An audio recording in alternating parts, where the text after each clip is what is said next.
Have you ever kind of paused when someone asks you about your plans for tomorrow? It's a super common hurdle in English, right? Well, it's about so much more than just sticking the word will in a sentence. And in the next few minutes, we're going to unravel it completely. It seems like such a simple question, doesn't it? But the way you answer it, well, it reveals a lot. It tells the listener not just what you're doing, but how certain you are about it. Is it a solid plan or just something you decided on the spot? Believe it or not, all of these are perfectly correct, but they each communicate something a little different. A different feeling, a different level of certainty, and by the end of this, you're going to know exactly which one to pick to sound totally natural, every single time. So, to really get this, we're going to go on a little journey. We'll start with things that are totally fixed and certain, and move all the way to those in-the-moment decisions. Think of this as your roadmap for talking about what's coming next. Okay, let's kick things off with the stuff that's completely set in stone. We're talking about fixed schedules, timetables, and absolute facts, the things you just can't change. Now, I know what you're thinking. Using the present tense for the future? Kind of weird, right? But look at that train example. For schedules that are set, they're so certain, we just treat them like a current fact. The train arrives. It just does. Then, for those undeniable facts of nature, like the sunset, will steps in to give that same level of absolute 100% certainty. All right, moving on. Let's talk about the future that you're in control of, the plans you've already made, and the things you intend to do. The key thing here is when the decision was made. It happened before you even started talking. This isn't a new idea popping into your head. It's something you've already thought about and organized. So both of these are fantastic for plans. Going to is perfect for just stating what you intend to do. But if you've actually arranged it with other people, you bought the tickets, you put it on the calendar, using the present continuous, that ing form, makes it sound even more concrete, more locked in. And this right here, this is such a common mistake.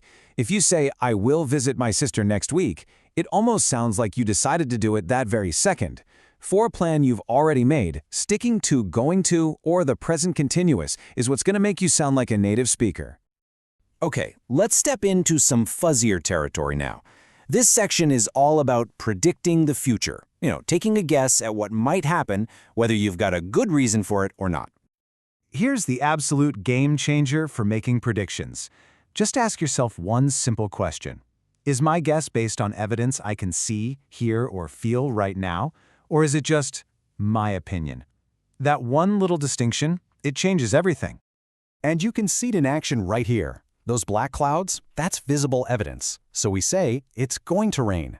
But who's going to win the World Cup? Well, that's just an opinion, a personal belief. So we use will win. Getting this down is incredibly powerful. And now for my favorite part, the spontaneous future. This is the future you don't plan for at all. This is what you decide in a split second, as a reaction to something happening right now. The classic example.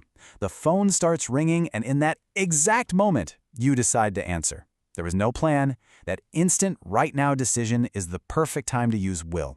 I'll get it. So the main thing to remember is that will is the champion of spontaneity. Whether you're making a quick decision, offering to help someone, or making a promise, will is your go-to. It's like a signal that says, I just decided this right now. Okay, for our last stop, let's zoom in really close. We're going to look at how to describe an action that's in progress at a specific point in the future. It's like taking a little snapshot of a moment tomorrow. This timeline just shows it perfectly. So, the movie is 2 hours long. When you say, I will be watching, you're not talking about the start or the end. You're dropping us right smack in the middle of the action at a specific time, 9 p.m.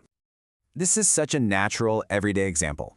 You're not just saying you have work tomorrow. You're explaining that during that time, you'll be in the middle of the action of working, and that's the reason you're busy. It's so useful. And there you have it, the whole shebang in one place. This is your mental map, your future tense cheat sheet. From fixed timetables all the way to spontaneous offers, you've now got a guide to help you sound clear, accurate, and totally natural every single time. And that's a wrap on talking about the future. The way we talk about what's next often shapes how we think about it. So now that you've got the tools to express yourself with way more confidence, what are you going to do next?